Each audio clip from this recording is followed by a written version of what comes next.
1.5 KG মিষ্টির বাজি লেগেছিল এই ভাইটি। দেখুন পরে সবাই মিলে সেই মিষ্টি এনে দেওয়া হয়েছে এবং সে বসে একাধারে খাইতেছে। দেখুন কিভাবে খাই সেই মিষ্টিগুলো শেষ দেয়। ভিডিওটি শেষ পর্যন্ত দেখুন, না দেখলে বুঝবেন না কিভাবে সেই মিষ্টিগুলো সবগুলো শেষ করলো। তো এখানে মিষ্টি ছিল 31 থেকে 32 পিস।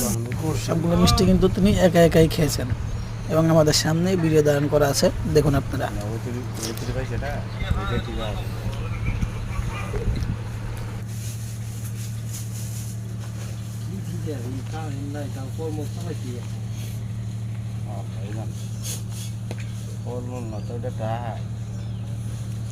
আমার 10 ঘন্টা চালাইলো হয় কি, প্রতি ঘন্টা তার 10,000 টাকা যাবে, তারও বেশি যায়।